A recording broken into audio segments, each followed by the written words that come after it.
I chose WellSpring. Well, I didn't choose WellSpring. WellSpring chose me. So the team here, they're so very nurturing and they're so generous with their wisdom, imparting that wisdom. Gave me confidence through the whole thing. I have not grown in confidence like I have since I've been here in these last 3 years. Yeah, I can't even imagine doing this course in another setting. I think I was able to begin to befriend myself and my own journey. It's a funny thing, you come into the course thinking that you're going to learn the skills and gifts of being a spiritual companion. But after a little while you realise that the very best resource you have is yourself and your own life experience and your capacity to make safe space for another. And you can only do that if you know your own stuff and know the things that have shaped you so that you can be truly present to another person. That was the radically different thing that doing this course instilled in me, for which I'm really very grateful.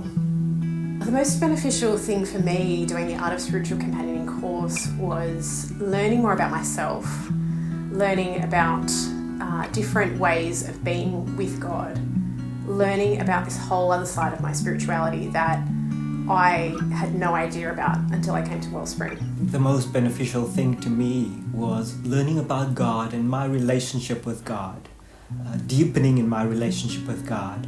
Another benefit for me was the community that I was part of. These 3 years have been such a blessing, such a gift from God to me.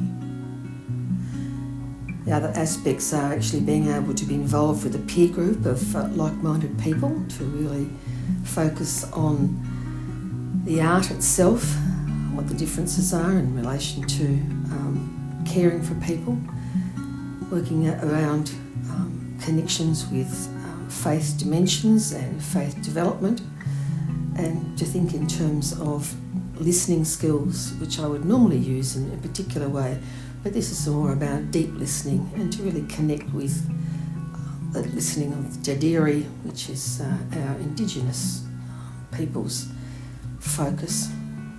I think the thing I really appreciate about the WellSpring course is the way that we really invite people to come from a range of different faith traditions and backgrounds and perspectives. So it's a real genuine attempt to be inclusive and to not impose language on people.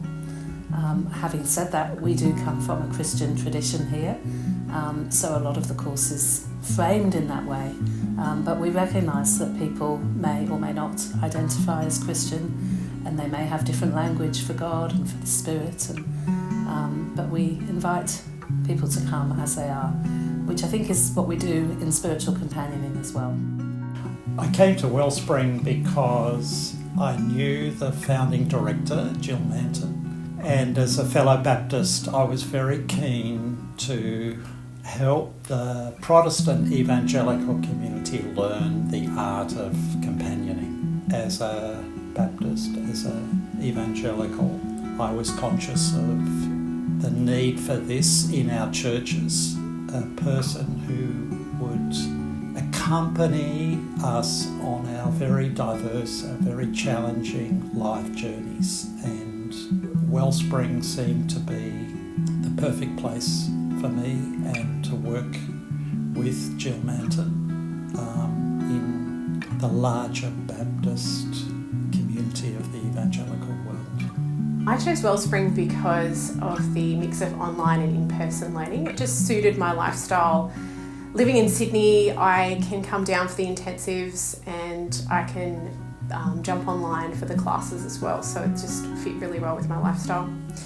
And the other reason I chose WellSpring was because when I was first looking at becoming a spiritual director, I had a few people say to me, you should do WellSpring, you should do their course because they have an Enneagram component in their course, which is unique to WellSpring. So if you're into personality development and those kind of things, understanding people, WellSpring has a great space for that as part of their learning. They practice what they're teaching, and I love that that's important to them.